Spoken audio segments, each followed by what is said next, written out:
بسم اللہ الرحمن الرحیم۔ میں اپنے امام کے لیے کیا کام انجام دے رہا ہوں؟ پریکٹیکل دعا تو میں کرتا ہوں، ظاہر ہے پہلی چیز تو دعا کرنا ہے، دعا کے بغیر تو گزارا نہیں ہے، لیکن پریکٹیکلی میں 24 گھنٹے میں، ایک ہفتے میں، ایک مہینے میں میرے پاس وقت کے امام کے لیے کیا ہے، کیا دے رہا ہوں، کیا دے سکتا ہوں؟ کیونکہ مجھے اپنے آپ کو کنیکٹ کرنا ہے امام زمانہ سے، بغیر کچھ کیے ایسے نہیں ہو سکتا کہ میں بیٹھا رہوں اور بولوں کہ بس مولا، اور پھر ہم جو زیارت نامہ پڑھتے ہیں کہ یا لیتنی کنت معاکم، کاش ہم بھی کربلا والوں کے ساتھ ہوتے ہم، یا تو آپ بولیں کہ نہیں ہم انتظار ہی نہیں کر رہے، ہمیں کسی کا انتظار نہیں ہے، ہمیں کسی پر امید نہیں ہے، ہم کسی کے لیے، تو پھر آپ حسینی مکتب سے نہیں ہیں۔ حسینی مکتب کا جوان تیار ہے، ہر وقت تیار ہے، وہ اپنی تیاری میں دیر نہیں کرتا، اور وہاں سے جب صدا آئے گی تو یہ اتنا تیار ہو کہ یہ لبیک کہہ سکے، لبیک یا حسین، لبیک یا حسین، لبیک یا حسین، اللہم صلی علی محمد۔ عزیزداران محترم، میں نے آپ کو جوانوں کے بہت سارے واقعات ہیں آپ کی خدمت میں عرض کیا میں نے، یہ اتنے سارے آپ کے سامنے سائنٹسٹ شہید ہو گئے اور سب الہی اللہ کی راہ میں۔ ایک سائنٹسٹ کو بہت پہلے شہید کیا، اور ان کے گھر والوں سے افسوس کرنے جب یہ آیت اللہ خامنائی گئے تو تسلیت بھی کی، مبارکباد بھی پیش کی۔ جوان تھا، 32 سال کا جوان، کیا ہوتا ہے 32 سال کا جوان؟ تو انہوں نے کہا کہ آپ کے بیٹے میں 2 خوبیاں تھیں، ایک خوبی تو یہی تھی کہ وہ اپنے پروفیشن میں بہت اوپر تھا، جس کی وجہ سے دشمن نے اسے شہید کر دی، مگر دوسری خوبی اس کی اس پر بھاری تھی۔ تو وہ کیا خوبی تھی؟ کہا وہ تنہائی میں رات کو خدا کا بہترین عابد تھا۔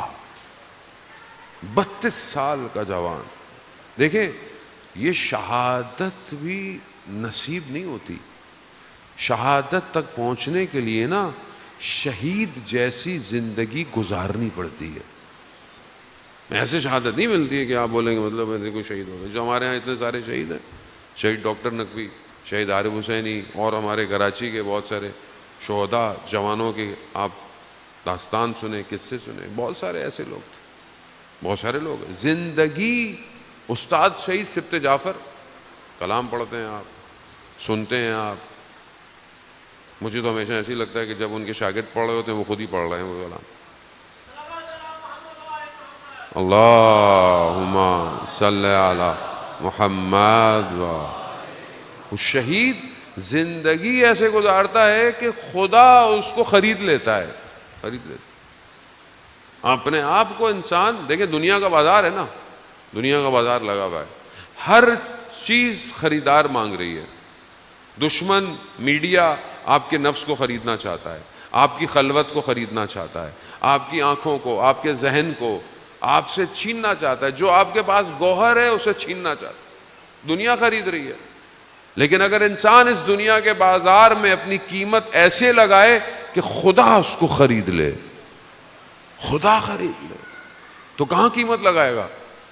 رات کی تنہائی میں، خلوت میں، خدا کی بارگاہ میں، سجدے میں، کہ پروردگار، مانا چاہتے تائبین کا جملہ ہے، فراز ہے، پروردگار میں اپنے گناہوں کے اقرار کو تیری بارگاہ میں وسیلہ لے کر آیا ہوں، لے کر آئے انسان۔ کہا اس کی دوسری خوبی یہ تھی کہ یہ رات کی تنہائی میں خدا کا عابد تھا، 32 سال۔ پھر فرماتے ہیں کہ قیامت میں سورج نہیں ہے، خورشید نہیں ہے، روشنی نہیں ہے، اندھیرا ہے، ظلمات ہے، ہر کوئی ایک نور ڈھونڈے گا۔ کچھ لوگ ایسے ہوں گے کہ جن کے وجود سے نور نکلے گا، نور، روشنی نکلے گی، اور ایسا نور ہوگا کہ کئی لوگ اس روشنی میں راستہ طے کریں گے. کہا آپ کا بیٹا ان میں سے ایک ہے. نور جوان. یہ جوان کہاں سے بن گئے؟ امام پر اپنی جان قربان کر. آج بھی جناب علی اکبر راستہ دکھا رہے ہیں. موت ہم پہ آ پڑے یا ہم موت پہ جا پڑے، کیا فرق پڑتا ہے؟ اگر حق پر ہیں تو کیا فرق پڑتا ہے؟ کوئی ہمیں مار دے کیا فرق پڑتا ہے؟ یہ حق بہت ضروری ہے. عزیزان محترم، ایام محرم کے بڑی تیزی سے گزر رہے. جناب سیدہ کا لال چند دن کا مہمان رہ گیا ہے. ایک عالم دین بیان کرتے ہیں کہ کربلا کا واقعہ کہ ایک شخص آتا تھا، امام حسین کی زری کو پکڑتا تھا اور دعا مانگتا کہ خدا مجھے امام حسین کے صدقے میں بیٹا دے، بیٹا. اور پھر وہ بیٹا بڑا ہو، جوان ہو اور پھر مجھ سے لے لے. عالم دین کہتے تھے یہ کیسی دعا مانگتا ہے؟ لوگ اولاد کے لیے دعا مانگتے ہیں، مگر یہ کہتا ہے اولاد ہو اور جب جوان ہو تو خدا مجھ سے لے لے. کہاں میں دیکھتا رہا، مجھے ایک دفعہ خبر ملی اس کی دکان تھی، اس کا اولاد ہو گئی، بڑا ہوتا گیا، میں اس کو دیکھتا تھا کہ یہ دعا کیوں مانگتا. ایک دن خبر آئی کہ اس کا جوان بیٹا مر گیا تو میں دوڑتا ہوا گیا. میں نے کہا جا کر دیکھوں، یہ تو خود یہ مانگتا تھا کہ خدا جب جوان ہو بیٹا تو لے لے. تو میں دیکھا کہ وہ اپنے جوان بیٹے کے لاشے پر پڑا ہے اور کہہ رہا ہے کہ میں یہ دیکھنا چاہتا تھا کہ جوان بیٹے کے لاشے سے اٹھا کیسے جاتا ہے، اٹھا کیسے جاتا. ہاں عزیزان محترم، علی اکبر ایسا جوان ہے کہ جو خلق اور خلق میں شبیہ پیغمبر ہے. خود امام حسین فرماتے ہیں جب ہم اپنے نانا کے چہرے کو دیکھنا چاہتے تھے علی اکبر کو دیکھتے تھے. جب ہم اپنے نانا کی آواز سننا چاہتے تھے علی اکبر کی آواز سنتے تھے. ایسا جوان جسے امام نے تہجد کی نمازوں میں مانگا ہے. روز عاشور اذان دینے والا کوئی اور ہے، لیکن امام نے علی اکبر کو کہا آج اذان آپ دیں گے. یعنی گویا عاشورہ طلوع نہیں ہو رہا بغیر جناب علی اکبر کے. وقت گزرا، جناب علی اکبر وداع کے لیے خیموں میں گئے. اہل حرم کو جناب علی اکبر سے بہت محبت ہے، بہت محبت. راوی بیان کرتا ہے کہ خیموں سے جناب علی اکبر نکلنا چاہتے ہیں لیکن کوئی انہیں روک رہا ہے. خیمے کا پردہ ہٹتا ہے، دیکھا کوئی ہے جو جناب علی اکبر کو روک رہا ہے. ایک چھوٹی سی بچی ہے جو اپنے بھائی پہ لپٹی ہوئی ہے. ہاں زیادہ آسان نہیں تھا. امام ہے لیکن بیٹے کی محبت اپنی جگہ پر ہے. سوار کیا حضرت علی اکبر کو، حضرت علی اکبر جانے لگے. امام نے جملہ کہا علی اکبر جتنا ممکن ہو مڑ مڑ کر دیکھتے جانا. آسان نہیں ہے. جن کے جوان بیٹے ہیں وہ ان بات کو سمجھ سکتے ہیں. خدا آپ کے جوانوں کی حفاظت کرے. آپ کے لیے باقات الصالحات ہوں، جوان بیٹا آسان نہیں ہے دینا، انسان سب کچھ دے دیتا ہے۔ حضرت نوح بیٹا سوار نہ ہوا، اللہ خدا نے کہا اہل نہیں ہے نوح، اہل نہیں ہے۔ حضرت یعقوب حضرت یوسف کھو گئے، جانتے تھے زندہ ہے، اتنا روئے بیٹے کے لیے، ولی کے لیے، آنکھیں سفید ہو گئی۔ یہ حسین کا بیٹا ہے، اللہ اکبر۔ علی اکبر مڑ مڑ کر دیکھتے جانا، علی اکبر۔ جناب علی اکبر گئے، حیدر کرار کے پوتے ہیں، جنگ لڑی، دشمن جہنم واصل کیا، لڑتے لڑتے واپس آئے۔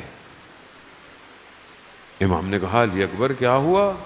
کہا بابا گرمی کی شدت اور پیاس کی حدت مارے دیتی ہے، اگر تھوڑا پانی مل جاتا نا تھوڑا، تو میں دشمن کو بتاتا جنگ کسے کہتے ہیں۔ مگر آپ خود سوچیں کہ جناب علی اکبر نہیں جانتے کہ بابا کے پاس پانی نہیں ہے، پھر کیوں بابا سے پانی مانگنے؟ کہا نہیں۔ باپ اور بیٹے کی محبت ایسی تھی جو جدا ہونے نہیں دے رہی تھی۔ امام نے زبان مبارک کو علی اکبر کے دہن میں رکھا، جناب علی اکبر نے چیخ ماری ہے، کہا بابا آپ کا گلا تو مجھ سے بھی زیادہ خشک ہے، نہ جانے حسین کتنے دنوں کا پیاسا ہے۔ علی اکبر دیر مت کرو بیٹا، جلدی جاؤ جاؤ۔ جناب علی اکبر گئے، لڑتے لڑتے دشمن نے ایک نیزہ کمر پہ نیزہ لگنا تھا، توازن برقرار نہ رکھا۔ مقتل کہتا ہے علی اکبر نے اپنی سواری کے گلے پر ہاتھ ڈال لیے، سواری دشمن کی طرف چلی گئی، اب جو جس کے پاس تھا حسین کی کمائی لوٹتا رہا۔ مقتل کہتا ہے تلواروں سے ٹکڑے ٹکڑے علی اکبر، اربن اربا، ٹکڑے ٹکڑے علی اکبر ہو گیا۔ عزاداران محترم، جناب علی اکبر زمین پر آئے، کہا بابا میرا آخری سلام ہو۔ اب نہیں پتہ امام حسین کیسے اپنے بیٹے کے بدن پر آئے کہ جب حر اپنے بیٹے کے بدن پر آیا تھا تو امام نے کیا کہا تھا؟ حر جوان بیٹے کے لاشے پر بوڑھا باپ نہیں آتا۔ نہ جانے کس طریقے سے امام حسین، بعض مقتل کہتے ہیں بی بی زینب پہلے پہنچی ہے علی اکبر کے بدن پر، امام نے دیکھا، کہا نہیں زینب جائیے، خاک ہو ایسی زندگی، علی اکبر آپ کے بغیر پہنچے۔ علی اکبر سانسیں لے رہے، کچھ بولنا چاہ رہے ہیں۔ ہاں زیادہ محترم، آسان نہیں ہے، محسوس نہیں کر سکتے۔ جوان، وہ بھی امام حسین محسوس نہیں۔ امام نے رخسار کو رخسار پہ رکھا کہ علی اکبر کی آواز سنے۔ علی اکبر بیان کر رہے ہیں، بابا میں دیکھ رہا ہوں جد رسول خدا دادا امیر المومنین جام کوثر لیے آ رہے ہیں اور کہہ رہے ہیں بابا سے کہو جلدی کریں۔ اسی اسنا میں عزاداران محترم علی اکبر کی روح پرواز کر گئی۔ امام مقتل کہتا ہے امام نے علی اکبر کو اپنے بازوؤں میں اٹھایا، دشت میں بیٹھ گئے، 3 دفعہ کہا ولدی ولدی، اے میرے بیٹے علی اکبر. امام سے جنازہ اٹھایا نہ گیا. امام نے کہا آؤ بنی ہاشم، آؤ علی اکبر کا جنازہ.